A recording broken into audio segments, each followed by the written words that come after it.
Dan setiap anak Tuhan itu mesti dibawa ke padang gurun. Sebab apa? Sebab kalau tidak masuk padang gurun, tidak dapat mengalami penderitaan Tuhan Yesus. Kalau kamu tidak mengalami penderitaan Tuhan Yesus, kamu tidak akan dapat mengasihi Yesus. Di surga itu tidak ada orang yang takut akan Allah, tapi yang ada adalah orang yang mengasihi Allah. Saudara tahu? Mengasihi Allah. Orang yang takut sama Tuhan itu di dalam dunia ini. Memang Tuhan berkata, selama kamu di dalam dunia, takut akan Tuhan. Sebab apa? Sebab kamu selalu dikejar dosa. Tapi Tuhan berkata, kamu harus berkuasa atas dia. Itu kekristenan, saudara. Maka dari itu saudara harus menyadari fungsinya Roh Kudus ini. Engkau harus anggap dia seperti Yesus. Sama. Segala sesuatu seperti dia ada di dalam kamu, ngomong. Tapi kerap kali orang ini, anak-anak Tuhan ini belum bisa lepas dari pikiran dunia, keminter. Jadi kalau ada, contohnya gini, kalau punya masalah, dipikiri terus atau sembahyang dulu. Dipikiri dulu, cari jalan keluar, dada, ya dah, wes kepepet, baru sembahyang. Ya dah, contohnya gini, lebih-lebih hamba Tuhan ini. Saya paling seneng tuh hamba Tuhan desa ini. Kenapa? Nah, karena saya dulu di Irian, dari dokter perang, saya ngalami sendiri, saudara. Yang namanya makan itu dari hari ke hari. Nah, gaji itu, jadi dokter itu, saya gaji itu 5 hari habis kok. Jadi dokter loh. Di Irian Barat itu gaji itu 5 hari habis. Buat makan habis, saudara. Sore tidak boleh praktek. Coba rasain. Lalu jadi apa? Lontang-lantung. Saya bilang, Tuhan, engkau ini nyuruh aku ke Irian ini gaji 5 hari habis kok anak istriku makan apa? Lalu Tuhan bilang apa? Kalau aku menuntun kamu ke padang gurun, masakan aku tidak sanggup memelihara kamu? Nah, aku percaya sanggup. Ya sudah, mengucap syukur. Nah, tapi kita kerap kali kalau sudah punya masalah gitu, tidak bisa keluar dari masalah, saudara. Kutak-kutik. Nah, lalu salah satu kesalahan hamba-hamba Tuhan desa ini gini. Kalau sudah tahu gitu, ya enak di kota. Ya dah. Saya dari dokter dikirim ke Irian Barat, ditaruh di sana. Padahal saya tidak mau. Tapi Tuhan bilang, itu tempatmu, pergi ke sana. Ya. Setelah di sana, saudara, mengalami kayak begitu 5 hari gaji habis. Pikiran saya jadi apa? Saya enak di kota. Kalau aku di Jawa kan lebih enak, betul lah? Nah, cara berpikir begitu itu salah. Karena dengan cara berpikir begitu berarti kamu tidak percaya. Loh, ini buktinya itu Pak Sambudi loh. Pak Sambudi itu berapa puluh tahun yang lalu saya pertama kali ke mana? Ke Bandung, ke Surabaya. Saya tidur di rumah dia. Satu saat di meja makan, kita makan, Tuhan ngomong sama saya, kamu tanya sama Sambudi itu loh. Dia itu jadi penginjil desa berapa puluh tahun. Berapa Sam? Sudah 10 tahun lebih. Loh, kamu 10 tahun lebih jadi penginjil desa, ya? Lah kok kamu gak naik-naik kayak gini nih piye? kok hidupmu kok pas-pasan terus mepet terus. Jawabannya apa? Lah aku penginjil desa.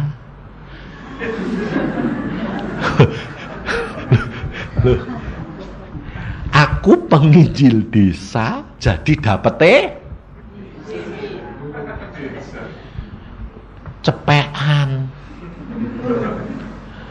Dia bilang kolektornya kayak bisa masuk 2000, itu sudah bagus.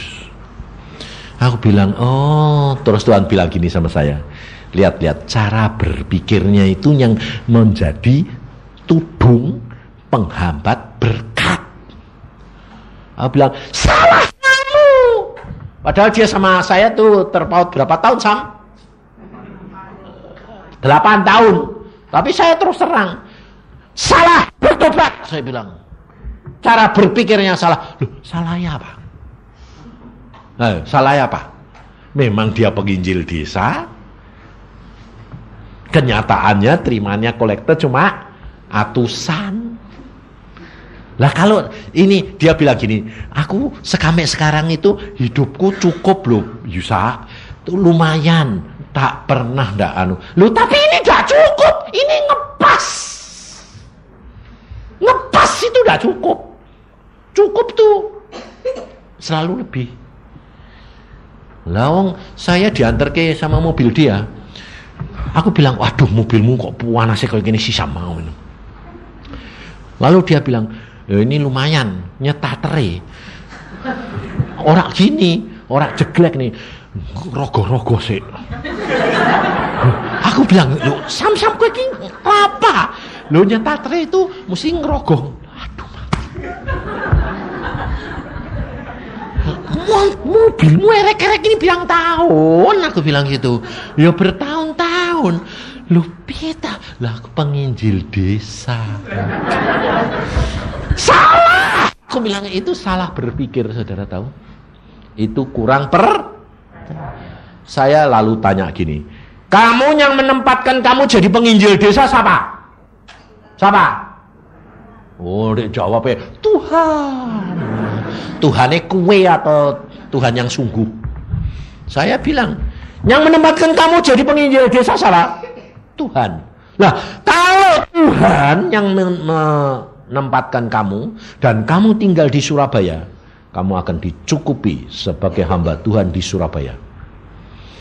Jadi kamu ke desa itu bawa berkat, jangan malah minta kolektor di desa.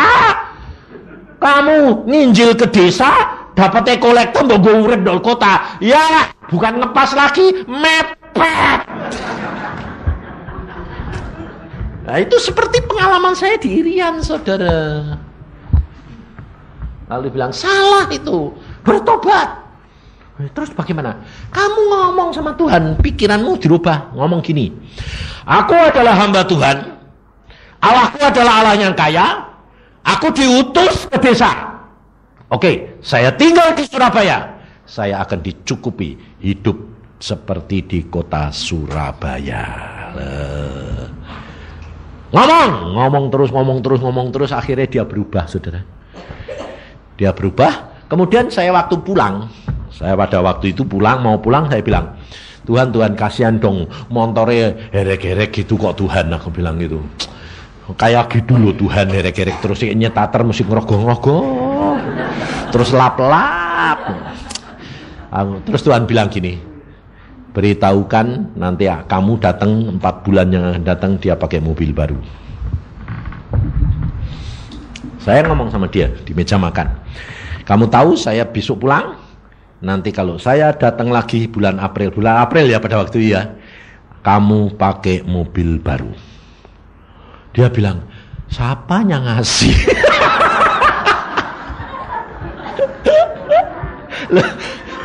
Gak sadar, saudara, karena apa? Karena kebiasaannya sudah dibatasi, mepet, mentok. Nah, ini penginjil desa itu banyak yang punya pikiran kayak gitu. Oh, kok amin? Ngawur tenan itu. Wah, itu kebiasaan tau, otomatis tau. Amin. Lo amin tuh ya dan amin tuh jadi. Jadi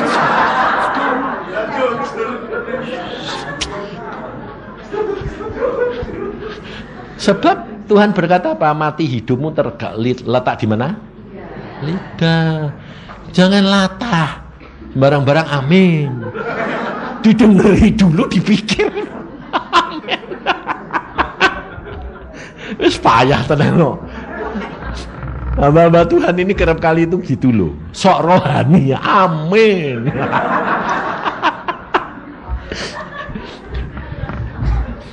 Saudara tahu apa terjadi sama Pak Sam? Berkat ngalir. Orang lain mengalir, memberi. Orang memberi itu kalau tidak disuruh Tuhan, tidak mungkin, saudara. Tapi mengapa kamu tidak dapat? Karena cara berpikirmu salah. Maka dari itu kamu harus komunikasi terus sama Roh Kudus. Sebab kamu hidup dengan Roh Kudus seperti Yesus hidup dengan murid-muridnya. Segala sesuatu ngomong. Nah, kamu perhatikan. Rasul-rasul Tuhan selama Tuhan Yesus hidup bersama dengan dia, rasul-rasul tetap ketakutan enggak? Saudara perhatikan. Setelah Yesus pergi, Roh Kudus turun, memenuhi mereka, hidup mereka jadi berani. Berkelimpahan enggak? Berkelimpahan, saudara. Karena apa? Segala sesuatu tanya Roh Kudus. Segala sesuatu berjalan dengan Roh Kudus. Setiap gerakan, setiap kerjaan, setiap yang dilakukan, komunikasi, konsultasi, minta persetujuan, penyertaan Roh Kudus. Rahasianya, saudara. Pada waktu saya mau datang lagi bulan April, kurang seminggu, saya dibel sama Pak Sam. Dibel sama dia. Yusa, wah, suaranya sudah beda. Dia ngebelnya gini, Yusa, kalau kamu nanti datang, sudah pakai mobil baru. Bayangin, saudara. Kurang 5 hari saya datang, dia pakai mobil baru. Baru gratis dari dealer. Masih ingat saya belinya pada waktu itu 5,5 juta ya Sam ya. Bayangin, saudara. Kurang 5 hari saya datang, dia pakai mobil baru. Baru gratis dari dealer. Masih ingat saya belinya pada waktu itu 5,5 juta ya Sam ya. 5,5 juta itu Suzuki itu. Suzuki ya. Nah, aku bilang, wah, Tuhan luar biasa. Saya tidak pernah ingat-ingat, saudara. Saya cuma bilang, terima kasih Tuhan. Jadi hambamu itu bisa menikmati. Saya senang, saudara.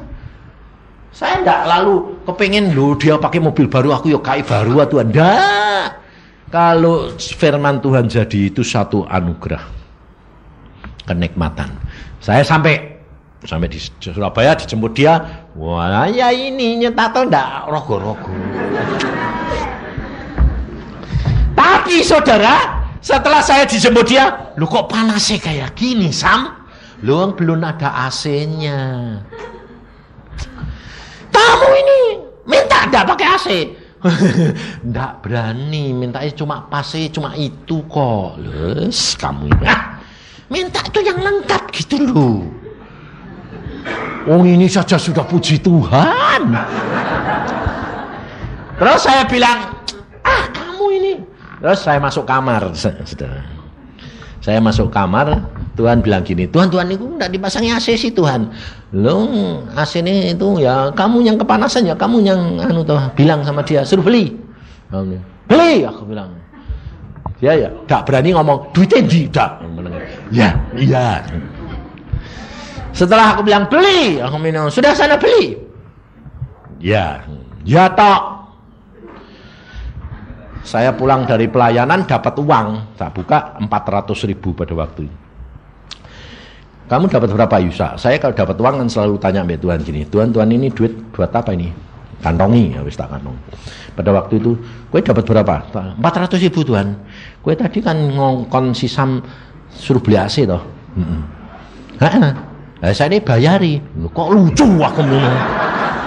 Aku kan cuma ngongkon dek takon tuku. Kok aku sih bayar? Lho, wani ngongkon ya wani bayar. Jadi saya keluar dari kamar, ini duitnya, pasang AC. Pas 400. Tuhan itu luar biasa, saudara. Ngerti enggak? Saudara, tidak akan ada orang memberi berkat saudara kalau Tuhan tidak menggerakkan. Dan Tuhan tidak akan menggerakkan orang memberi berkat kepada saudara tanpa saudara berkenan kepada Tuhan. Karena di dalam surat Hagai Tuhan berkata apa? Hagai pasal 2 ayat 7. Janganlah, sebab beginilah firman Tuhan semesta alam, sedikit waktu lagi maka aku akan mengguncangkan langit dan bumi, laut dan darat. Aku akan mengguncangkan segala bangsa, sehingga barang yang indah-indah, kepunyaan segala bangsa datang mengalir. Maka aku akan memenuhi rumah ini dengan kemegahan firman Tuhan semesta alam. Loh. Jadi yang gerain orang ngasih, yang gerain semua itu siapa? Tuhan, saudara. Bagian Tuhan perlunya apa? Menyenangkan hatinya Tuhan, menjadi pelaku firman. Cara berpikir itu tinggalkan. Sebab Tuhan Yesus sudah berkata, Roh Kudus yang akan aku utus, dia akan memimpin kamu dalam seluruh kebenaran. Kebenaran bukan kebenaran firman, tetapi firman yang dinyatakan dalam kenyataan daging, itu kebenaran.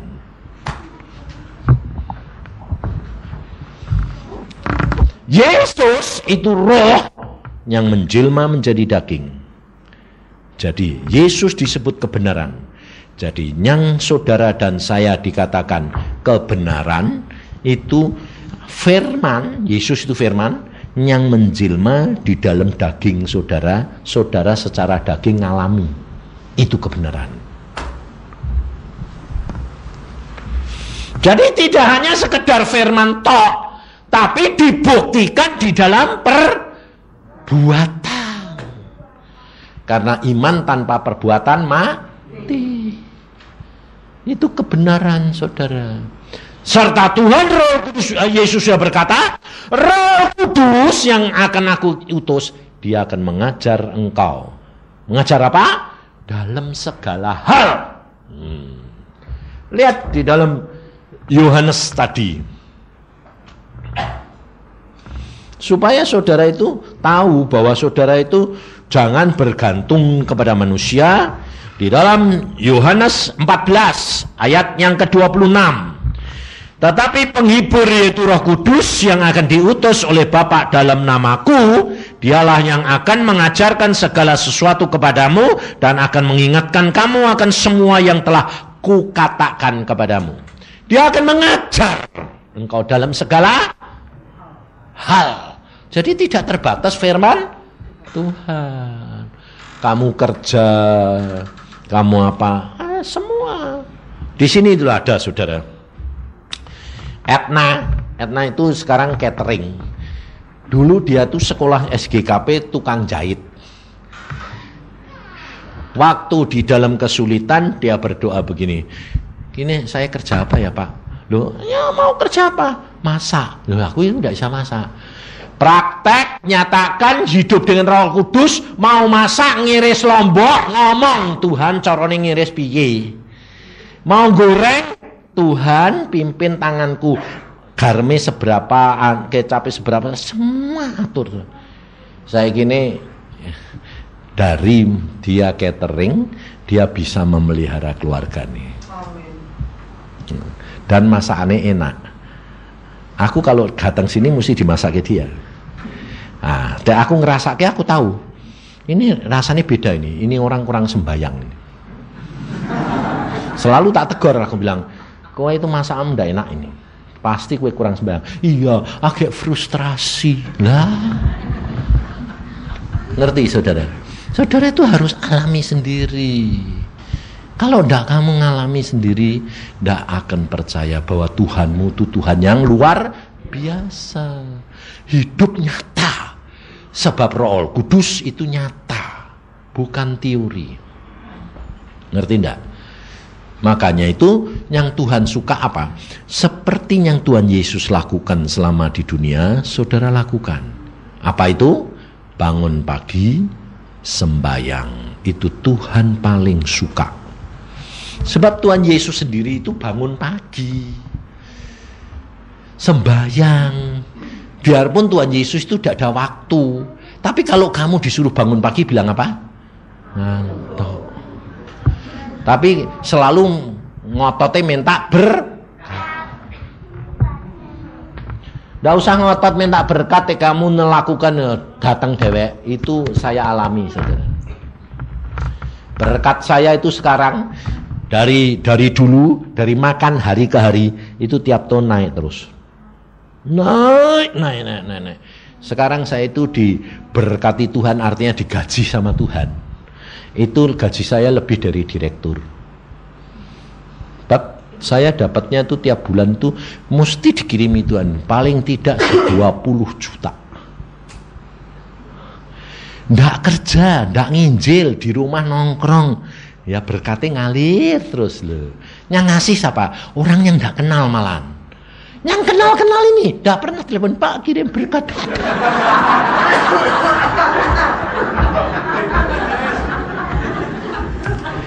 Kalau gitu, itu namanya orang itu utang budi. Dan justru Tuhan itu luar biasanya di situ. Makanya saya itu tidak pernah, kalau melayani orang, saya tidak pernah tanya alamat. Bahkan nama saja kerap kali tidak tanya. Kenapa? Lain sama hamba-hamba Tuhan desa ini. Mesti tanya alamat. Haleluya lagi.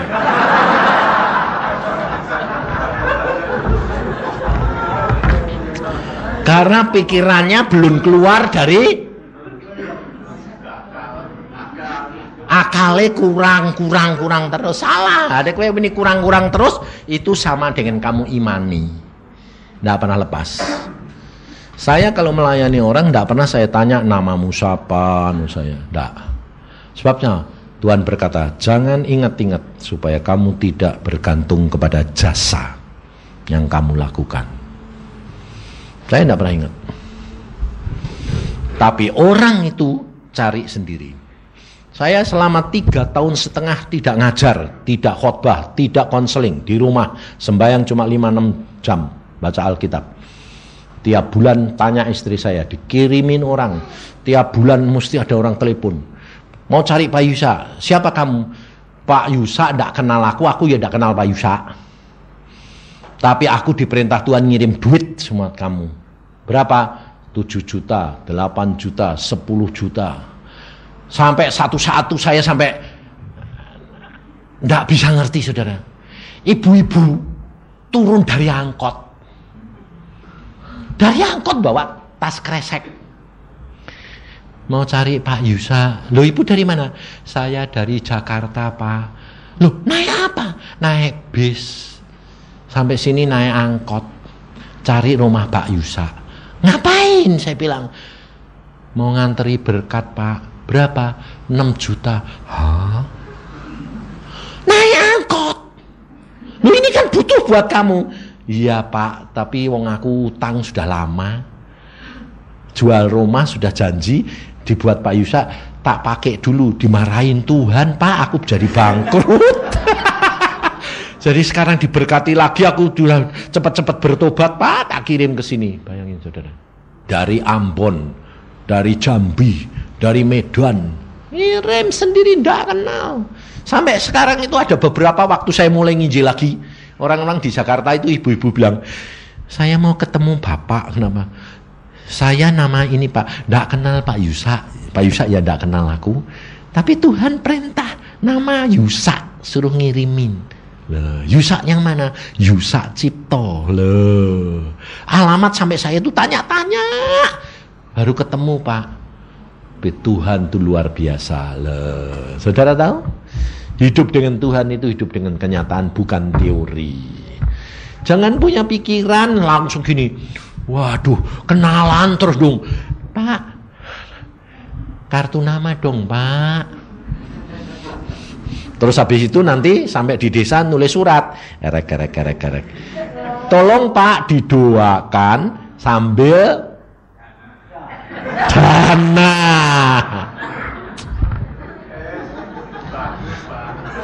Bangun Pak, sing dibangun apa? Ini kesalahan cara berpikir yang tidak pernah lepas, saudara. Pak Samudi itu bukti nyata.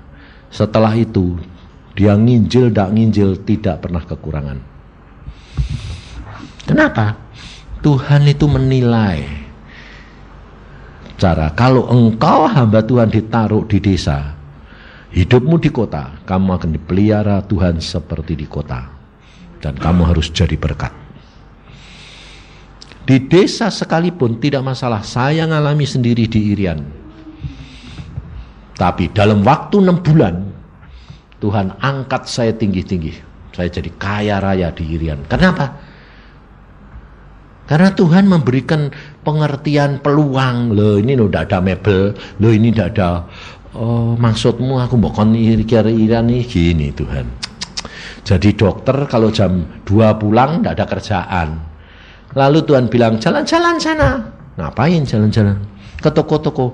Asal ketemu orang, dokter gigi cuma 1. Semua orang kan kepengen baik sama saya. Loh kursi ini kok jelek semua? Tuhan bilang, loh kursi ini jelek-jelek toh. Nah ya kenapa kamu tidak datengin? Oh maksudmu itu. Saya datengin kursi, meja, lemari. Dalam waktu 6 bulan saya kaya raya.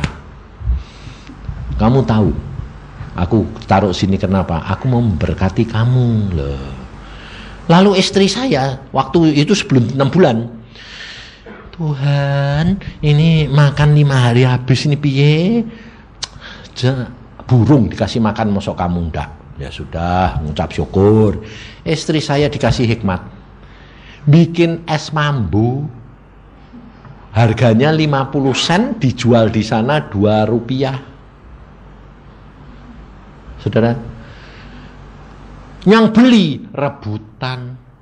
Hasil es mambunya dia sehari dibuat makan sebulan ndak habis.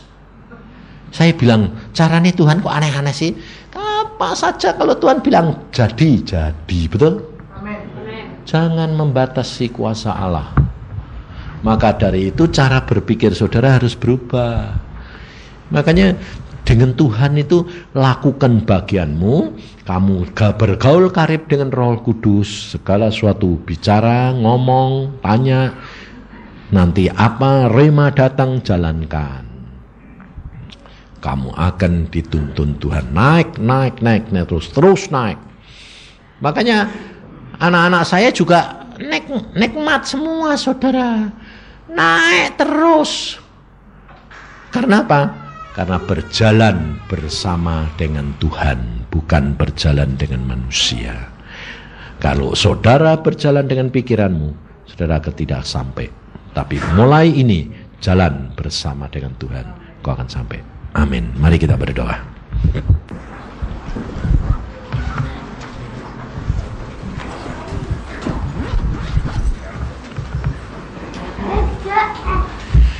Tuhan Yesus, firman-Mu sudah hamba sampaikan.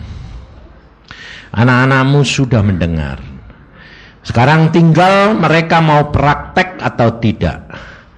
Tetapi jikalau setiap pribadi di sini mau praktek bersama dengan Engkau, Tuhan Roh Kudus, bangun tidur sampai tidur lagi, berbicara, berkomunikasi, minta pertolongan-Mu, tuntunan-Mu, pengarahan-Mu. Tuhan Roh Kudus, hamba percaya Engkau akan mengarahkan dia dan menuntun ke dalam seluruh kebenaran. Dan nama-Mu dimuliakan. Yesus dimuliakan. Bapa dimuliakan. Karena semua adalah kasih karunia daripada Bapa. Dari itu Tuhan, Hamba serahkan mereka dalam tangan-Mu, biar berjalan bersama dengan Tuhan, maka mereka akan mengalami kenikmatan berjalan dengan Tuhan, suatu anugerah Tuhan yang luar biasa. Dalam kehidupan bersama dengan Tuhan, menikmati kegenapan firman Tuhan, dan nyata di dalam kehidupan mereka, sehingga firman Tuhan menjadi satu kenyataan dalam hidup kami. Dalam nama Tuhan Yesus kami percaya.